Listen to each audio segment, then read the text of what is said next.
श्री स्वामी समर्थ. नमस्कार मंडळी, मी गृहिणी ब्लॉगमध्ये मी प्रिया तुम्हा सगळ्यांचं नेहमीप्रमाणेच अगदी मनापासून स्वागत करते.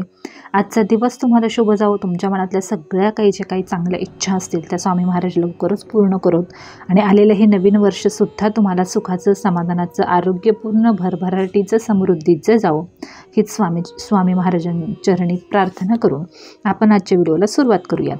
तत्पूर्वी जर तुम्ही आपल्या या चॅनलवरती नवीन असाल तर अशाच प्रकारे श्री स्वामी समर्थ महाराजांचे व्हिडिओ आपल्या या चॅनलवरती येत जातील. जर तुम्ही स्वामी महाराजांचे भक्त असाल, तुम्हाला स्वामींची सेवा करायची असेल तर नक्कीच तुम्ही आपल्या चॅनलला सबस्क्राईब करू शकता.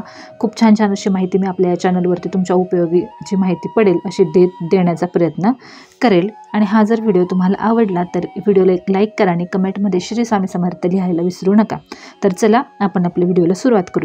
तर मैत्रिणींनो, आपल्या आजच्या या व्हिडिओचा विषय जो आहे तो खूप भावनिक असा विषय आहे. कारण नवरा बायकोचं जे नातं आहे ते सगळ्या नात्यांहून खूप वेगळं नातं असतं. म्हणजे अगदी रक्ताचं नसलं तरी नंतर काय होतं की जेव्हा लग्न होतं रक्ताचे नातेसुद्धा परके होतात. पण नवरा बायकोचं नातं असं असतं ना, अगदी वेगवेगळ्या रक्ताचे असतात तरीसुद्धा आयुष्यभरासाठी ते बांधले जातात आणि एकमेकांशिवाय जगणं त्यांच्यासाठी खूप म्हणजे असह्य होत असतं. पण बऱ्याचदा काय होतं, ही आपली जी आता धावपळीची लाईफस्टाईल झालेली आहे किंवा इतरही गोष्टी, काहींचा स्वभाव खूप चिडचिडा असतो, पटकन एखाद्याला राग येतो, दोन्हीपैकी एखाद्याला असं होत असतं.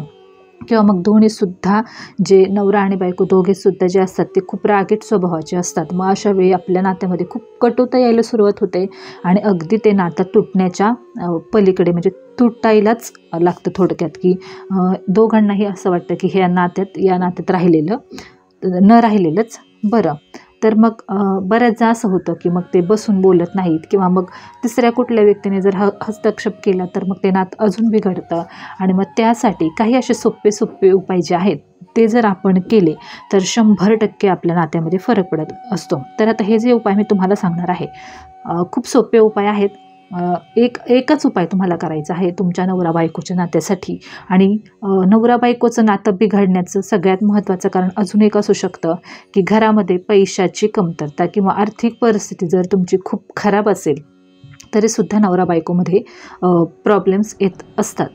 तर त्याचीसुद्धा वेगवेगळी पद्धत किंवा कारणेसुद्धा असू शकतात. पण असं होतं घरात बऱ्याचदा की पैशाच्या जर अडचणी असतील तर नवरा बायकोंमध्ये सतत त्यावरून भांडणं होत असतात. तर हे 2 उपाय तुम्हाला सांगणार आहे.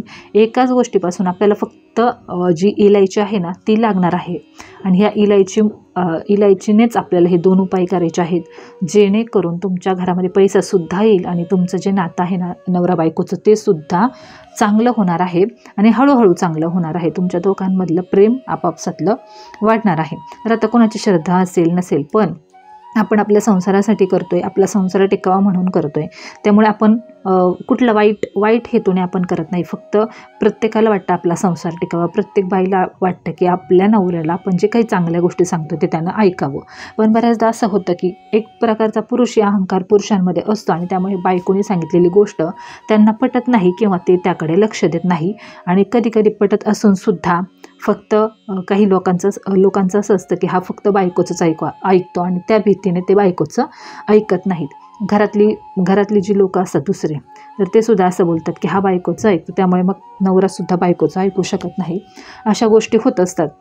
त्यामुळे हा सोपा एक इलायचीचा उपाय जर तुम्ही केलात ना तर नक्कीच 3 वेळा फक्त हा उपाय करा. तुम्हाला दुसऱ्या वेळेपासूनच फरक जाणवायला सुरुवात होणार आहे. तुमचा नवरा जर तुमचा अजिबातच ऐकत नसेल, कुठल्याही गोष्टीच्या बाबतीत असो, अगदी व्यसन करत असेल किंवा कुठलीही गोष्ट दुसऱ्या बाईच्या नादी लागलेला असेल किंवा काहीही कुठल्या व्यवसायाच्या संबंधी असो, नोकरी संबंधी असो, कुठलीही गोष्ट असो, तुम्ही हा एक इलायचीचा उपाय करून पहा. खूप जणांना या उपायाने फरक पडलेला आहे. हा उपाय मी यूट्यूबवरती बऱ्याच वेळा पाहिलेला आहे आणि खूप जणांच्या त्याला छान रिव्ह्यूसुद्धा आहेत की खूप चांगला फरक माझ्या नवऱ्यामध्ये पडलेला आहे. तर हा उपाय करून पहा, नक्कीच तुमचं नवरा बायकोचं नातं चांगलं होणार आहे. तर सगळ्यात अगोदर आपण जे मूळ भांडणाचं कारण आहे पैसा, तर त्याच्यावरतीचा उपाय पाहूयात. तर आपण काय करायचं आहे, महिला आणि पुरुष म्हणजे नवरा आणि बायको दोघांनीसुद्धा आपल्या पर्समध्ये नेहमी 5 ज्या इलायच्या असतात, हिरव्या आणि ताज्या इलायची घ्यायच्या आहेत आपल्याला. व्यवस्थित अशा जास्त सुकलेल्या, जास्त वाळलेल्या नाही, ताज्या इलायच्या आपल्याला घ्यायच्या आहेत 5. आणि त्या आपल्या जे आपण रोज पर्स वापरतो किंवा पॉकेट वापरतो त्यामध्ये आपल्याला ठेवायचे आहेत. जे आपण वापरतो रोजचं पॉकेट ते पैशांचं जे तुमचं असेल, पुरुषांचं एखादं पाकिट असू शकतं किंवा महिलांचं, तर दोघांनी सुद्धा 5 इलायची आपल्या त्या पाकिटामध्ये पैशाच्या ठेवायच्या आहेत. त्याचबरोबर आपण जिथे तुम्ही रोजचे तुमचे पैसे ठेवता, जिथे तुमची तिजोरी असेल, त्या तिजोरीमध्ये सुद्धा तुम्हाला 5 इलायची ज्या आहेत हिरव्या छान ताज्या अशा इलायची ठेवायच्या आहेत. आणि जेव्हा कधी त्या सुकतील तेव्हा त्या काढून पाण्यात सोडून द्यायच्या आहेत आणि पुन्हा नवीन इलायची आपल्याला ठेवायच्या आहेत. तर हा सोपा जर उपाय तुम्ही केलात ना, तुम्हाला थोड्याच दिवसात जाणेल की तुमच्याकडे पैसा येऊ लागलेला आहे. किंवा कधी कधी असं होतं पैसा तर येत असतो पण तो टिकत नसतो घरामध्ये, आजारपण असो किंवा इतरही कुठली कारण असो, त्यामुळे तो जात असतो. तर थोड्याच दिवसात ह्या उपायाने तुमच्या लक्षात येणार. ती इलायची जी असते ना, त्या इलायचीच्या म्हणजे उपायापासून तुम्हाला म्हणजे पैसा खेचला आपल्याकडे पैसा खेचला जातो थोडक्यात. तर तुम्ही नक्की हा उपाय करून पहा. खूप सोपा हा इलायचीचा म्हणजे उपाय आहे. बऱ्याच जणांना याने फरक पडलेला आहे. कारण मी असं काही नाही की मी माझ्या मनाने व्हिडिओ बनवते, मी खूप रिसर्च करून किंवा खूप पाहून हा व्हिडिओ बनवलेला आहे, जेणेकरून माझ्या सबस्क्रायबर्सपर्यंत तो पोहोचेल. आता त्यानंतर महत्त्वाची गोष्ट म्हणजे नवरा बायकोच्या भांडणासाठी काय करायचं. आणि हा उपाय केल्यानंतर तुम्हाला 3 वेळा आपल्याला करायचा आहे, पण दुसऱ्या वेळेपासूनच तुम्हाला फरक तुमच्या नवऱ्यामध्ये जाणवणार आहे. जर तुमचा नवरा तुमचं काहीच ऐकत नसेल तर नक्की ऐकू लागेल. तर त्यासाठी आपल्याला काय करायचं आहे, शनिवारी काय करायचं आहे, आपल्याला 3 इलायची ज्या आहेत ना, शनिवारी सकाळी उठायचं, छान स्वच्छ आंघोळ करायची आणि 3 इलायची घ्यायच्या आणि त्या अशा प्रकारे ठेवायच्या आहेत आपल्या शरीराला त्याचा स्पर्श झाला पाहिजे. मग तो तसं तुम्ही कसंही ठेवू शकता. पुरुषसुद्धा म्हणजे नवरासुद्धा बायकोसाठी हा उपाय करू शकतो आणि बायकोसुद्धा नवऱ्यासाठी हा उपाय करू शकते. कारण नवराच फक्त ऐकत नाही असंही नसतं, कधी कधी बायकोसुद्धा नवऱ्याचं काहीच ऐकत नसते. तर दोघेही हा उपाय करू शकता. आपल्याला 3 इलायची आपल्याला शनिवारी सकाळी घ्यायच्या आहेत.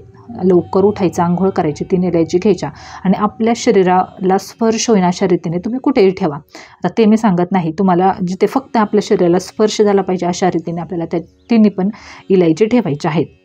दिवसभर त्या ठेवायच्या आहेत. संध्याकाळी आपल्याला पुन्हा झोपताना त्या आपल्या उशीखाली ठेवायच्या आहेत. त्या 3 इलायची घ्यायच्या आणि आपल्याला उशीखाली ठेवायच्या आहेत.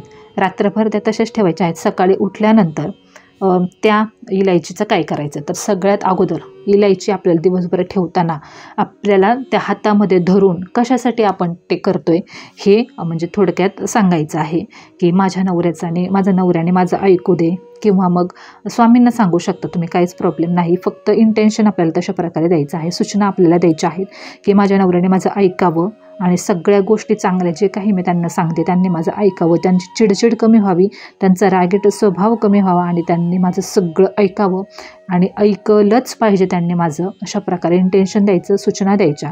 आणि ती इलायची आपल्या शरीराच्या जवळ राहण्याशी ठेवायची. जेव्हा रात्री उशीखाली ठेवाल तेव्हासुद्धा अशा सूचना द्यायच्या की नवऱ्याने माझं ऐकायलाच पाहिजे, माझ्या चांगल्या संसारासाठी हे मी करते आणि नवऱ्याने माझं ऐकलंच पाहिजे. आणि परत सकाळी जेव्हा तुम्ही त्या इलायची काढाल तर तेव्हा त्या इलायची काय करायची, तुम्ही चहात टाकू शकता आणि फक्त नवऱ्याला द्यायचं आहे आपल्याला. तर नवऱ्यापुरताच थोडासा चहा करू शकता, तुम्ही खीर करू शकता, तुम्ही कुठल्याही गोष्ट करू शकता ज्यात इलायची वापर देईल, शिरा वगैरे करू शकता. शक्यतो चहा सोपा जाईल. दुसऱ्या दिवशी सकाळी तुम्ही उठायचं आणि चहा करायचा, त्यात त्या 3 इलायच्या आहेत त्या व्यवस्थित अशा टाकायच्या आणि तो चहा आपल्या नवऱ्याला किंवा जर नवऱ्याने केला असेल तर बायकोला तो चहा पाजायचा आहे. तर अशा रीतीने 3 शनिवार तुम्ही नक्की करून पहा, तुम्हाला फरक जाणवणार, म्हणजे 100% याचा फरक पडतो.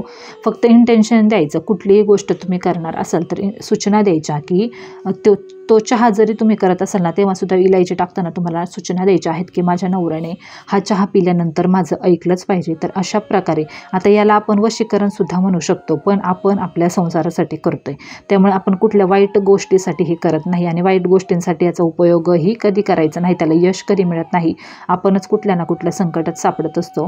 त्यामुळे आपण आपल्या संसारासाठी करतोय, मनात कुठलीही वाईट गोष्ट आणायची नाही. माझ्या नवऱ्याने माझं चांगलं ऐकावं, मी माझ्या संसारासाठीच त्याला सांगते, अशा प्रकारच्या सूचना ते इलायची हातात धरून द्यायच्या आणि त्यानंतर ती चहा टाकायची आणि तो चहा बनवून नवऱ्याला किंवा बायकोला तो प्यायला द्यायचा. तर अशा प्रकारे 3 शनिवार तुम्ही करून पहा, नक्कीच तुमचा नवरा तुमचं सगळं ऐकेल. आणि मी अगोदर सुद्धा सांगितलं, हा प्रयोग बऱ्याच जणांनी, हा उपाय बऱ्याच जणांनी केलेला आहे आणि त्यांना त्यामध्ये फरक पडलेला आहे. तर चला मंडळी, हा व्हिडिओ कसा वाटला हे मला कमेंटमध्ये सांगा. कमेंटमध्ये श्री स्वामी समर्थ लिहायला विसरू नका. आवडला असेल तर लाईक करा, तुमच्या मित्रमैत्रिणींना शेअर करा, आपल्या चॅनलला नक्कीच सबस्क्राईब करा. अशाच प्रकारचे व्हिडिओ तुमच्यासाठी मी घेऊन येत जाईल. चला तर मग मंडळी, पुन्हा भेटूयात अशाच एका छानशा व्हिडिओसोबत. तोपर्यंत श्री स्वामी समर्थ.